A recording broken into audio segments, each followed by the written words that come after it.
Pati nga yan. Ay. Hindi nga to. Kailan ang PFT mo? Tapos na. Tapos na? Very Okay lang may ano, ma'am. Ay, sige po. Upo po kayo dito, ma'am.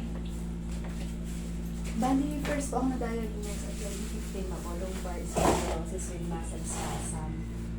Itong L4, L5 mo. Ako ngayon. Sure ball na to. Sure ball na sa ball na to. Ayan. Tignan mo yung difference. Makikita ka agad yung difference. Pirat. Iba yung kulay. Ito sa gitna yan. Ang makakabasa lang ito, dalubhasa. Pero ko, pinipilit ko na intindihin. Kung yung pinagitna sa annulus, ibabaw ang kuha.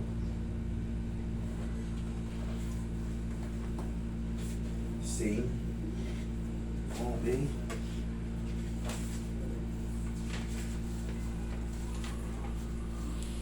May galing, ma'am. Responsible. Batangas. This protrusion L5S1.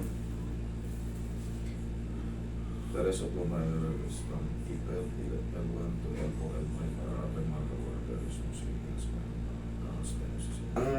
Itong sakit niya is L5S1 na ano. Dito mas ano. Disc protrusion, yung central annular fissure. Alam mo yung disc protrusion? Na-explain ko sa iyo. Parang nakaos. Yun. Ito. Naka-os din sa loob. Yung loob kasi, itong disc na to, pumutok na yun. Ang protrusion kasi, pasentrum pa ganun yan ang protrusion. Ganyan ang itsura ng protrusion. Ganyan. Pero saan ito galing kanina? Sa pasentro, meron kasing desiccation, pag-init. Pero sa'yo, makirot. Opo. Kasi pag napapagod na po ako sa trabaho, parang umaangat na po yung rest na. Ganito kasi yung pag-protrusion, ang pinagkaiba ng protrusion sa desiccation. Ang desiccation, magdadirect siyang paano. Tatamaan kasi yung sciatic. Yung protrusion, ang tatamaan niya, dito sa may ano, yung root nerve, kaya nagkakaroon ng stenosis. Central canal. Central canal. Ibig sabihin ng central canal, centro sa may ano. Yan, dito pa ganun. Meron tayong tinatawag na root nerve. Kaya, imbis na wala namang masakit dito, pati dito inaabot. Pati nito pong pagka... Hanggang utak kasi yan, hanggang dito. Sa biyahe ko ang taga na nakaw. Correct. Doon talaga ang yun. Kaya katagalan nito, pag sumabog talaga siya ng todo, parang palaging pagod, hindi ka pa nakapagtrabaho. Ay, kapagod talaga. Okay. Susunod ko nga sa plan. Pati dito, nakaramdaman mo na rin ito. Ako dito siya sa... Parang nagkaka-speak na rin siya.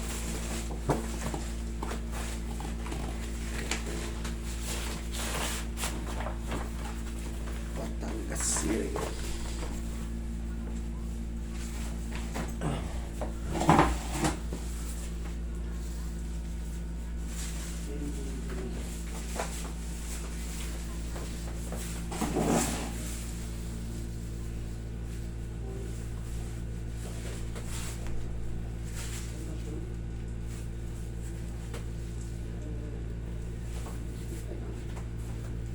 Tayo ko sa live, ha? Pagkupit mo, mamaya madapa ka na dyan. Plastic na yun. Yung mga nakoslit. Okay, ihaya ka, ma'am. Wait.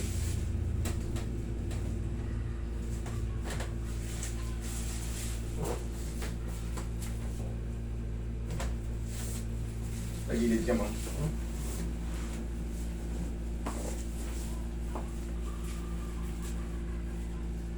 Puso ka ito konti, ma'am. Dito pa ganito. Ayan. Central base protrusion.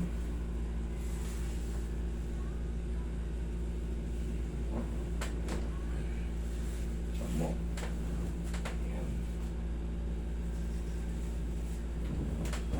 Yun, perfect. Okay lang sir.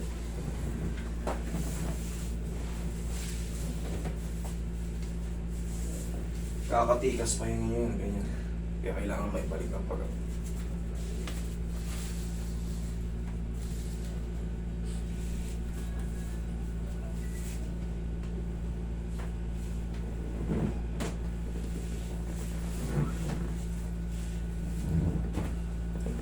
Kita pa. Sapin ko yung mga ano. Puro pang ibaba yun. Puro pang dito yun.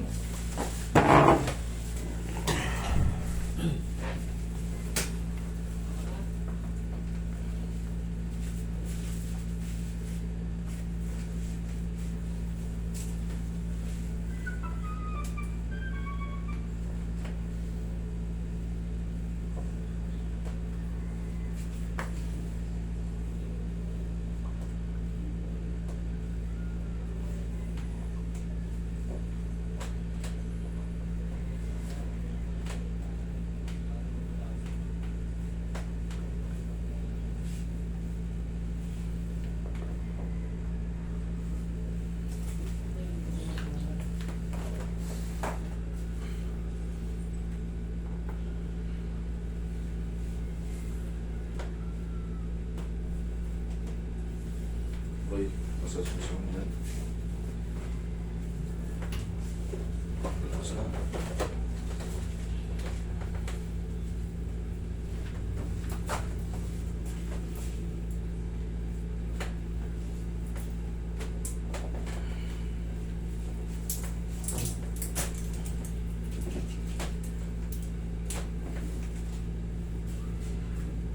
Mga ka-3M, yung mga nahihirapan pong mag-book, sa ngayon po normal lang yun. Babaguhin po namin yung sistema, siguro 1 o 2 taon na lang magbubuk ngayon kasi ang dami nagbubuk, nagpapatong-patong. Kaya yung iba kasi yung natatawagan nyo loaded na, yung iba meron pa. Kaya yung iba nagtataka bakit siya nakapag-book agad. Babaguhin po natin yung sistema. Medyo yung mga page po kasi na yung ibang admin nun labas sa 3 massage, pero sa amin din yun, mga admin dito. Kaya nagpapatong-patong yung mga book natin. Bali, ang pinaka-end po muna ng September 8 yan lang po muna.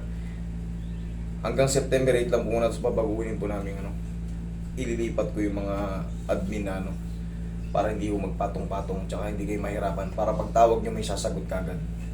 Okay po, September 8 lang po muna yung pinaka-last. Napamang yun.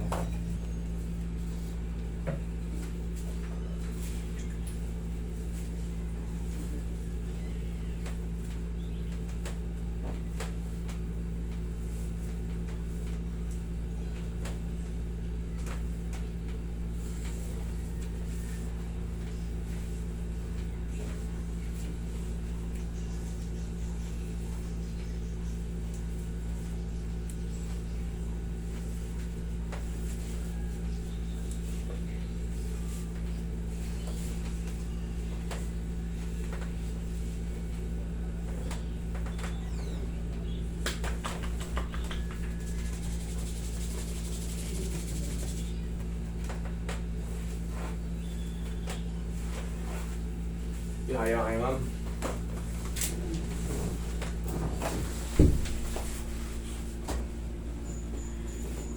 Tapos may balakang mo. Okay po, alis.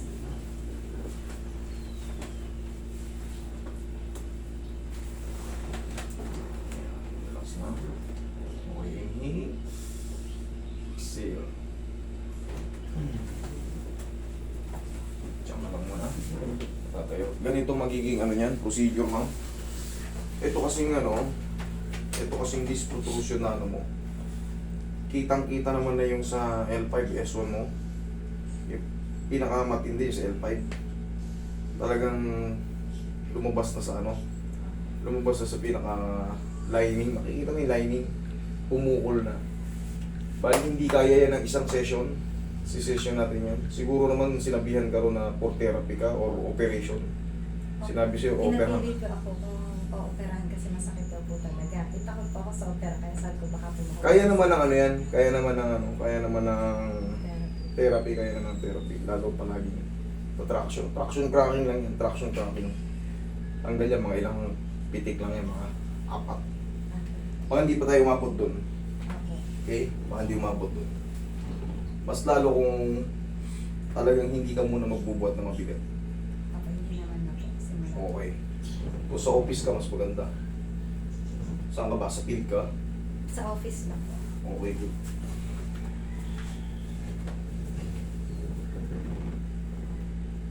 September 8, second session mo. Baka, ano na yan, 1 to 2, etong 1 to 2 days, makakaramdam ka ng changes sa mga muscle. Para may mga mild pain reaction. Pero little lang. Pati dito sa mga, sa mga joint. Normal naman yun eh. 3 to 4 days pataas, doon mo may experience yung mas maluwag na siya. Kaya mo na siyang hindi na siya kirot ng kirot. Kailangan lang masundan yan para masanay ba. Kasi ngayon, binukas pa lang natin yung pagkaipit eh. Para yung pinaka root nerve na tinatawag, hindi na rin maipit. Kasi central canal protrusion yung sa'yo.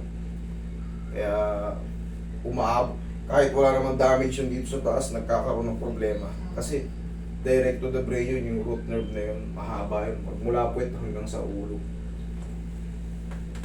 Hindi kagaya ng iba na these bulbs, desiccation, pakanan or pakaliwa. Dito naman mamamanid. Apektado na rin po itong... Habang tumatagal, Opo, dahil kagaya po 3 hours na biyahe. Pag tayo ko po, parang iika-ika lang. Kasi parang nag-ground siya hanggang dito po. Oo, yung sciatic nerve yan, no? Opo. Sasakit po dito sa Sasakit. mailian. Tapos dito po, alam mo.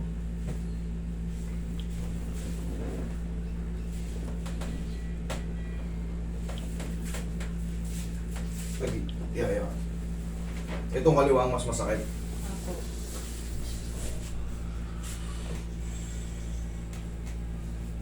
Okay, upo ka.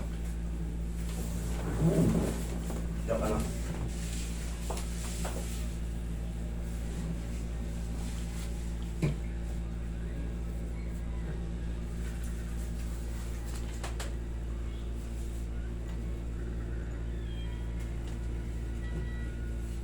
Di ba sumasakit yan dito mo? Sumasakit po. Parang nito na lang po yun. Pero dati naman po ay wala po. Habang tumatagal yan, hanggat hindi natitreatment yan, pasira ng pasira yun. Kasi nananatili siyang compress. Pero pag na-decompress na siya, wala na yung impingement na ano. Ayun po yung tiyotokin, ano? Impingement. Na-discuss din ba sa iyo yun? Hindi po. Kasi ini-email lang po sa akin yung result ng MRI. Kaya walang di-discuss sa'yo. Opo. Pero yun ang ano nun, pag na-compress, magkakaroon ng impingement. Yung impingement, gagawin yun. Parang signal sa nerve. Hanggang sa magkaroon na ng muscle spasm. Pag merong impingement, automatic dito sa lumbar. Siyempre may masakit. Anong man yan, titigas ang may balakang mo. Siyempre yung muscle, yun ang sasalo nun. Naranasan ko na po kasing malumbo noon yung na-diagnose nga po ako ng lumbar spondylosis with muscle spasm. Sasakit kasi ito. Opo. Talagang Nadaan lang po siya sa gamot. mahina. Pero yan, day by day, pagbangon mo sa higaan, huwag kayong babangon ng padiretsong ganyan. Hindi mo to. Di ba pag meron kayo, lahat kasi may mga bago nanonood sa atin. Pag kayo may mga lower back na, di ba, nasa higaan kayo. Minsan nga kasi paghiga struggle na kagad eh. Paghiga pa lang, parang, di ba, higa ka, parang, gano'n ka kagad. Huwag kayo magpumilit ng tumayong gumanyan. Kasi yan o, pwersado. Gawin nyo dito sa gilid, gumilid muna kayo. Umanap kayo ng malakas na pwersa sa mga walang masakit. Tatandaan nyo palagi yan, patagilid kayo sa mga bago nakakapanood. Tapos, pagbango mo, tayo ka, marunong ka nito. Pag gano'n. Kasi nga, napapanood ba yan? Oo, yan. Pag tutunog yan, yun, pan-decompress para hindi magkaroon ng ano. Yung kasi, pag habang nakukompress yan, mananatili lang yung ano, mananatili lang yung impingement ito mga nerve. So, kailangan magalaw-galaw yun para tumudulas ang may mawawala yung ano. Kero. Okay? Sige, kung ano, reviewin mo na yung videos ko. Okay? Thank you. Huwag ka maliligo today, mama. Opo. Bukas na. Salamat po. Ingat po.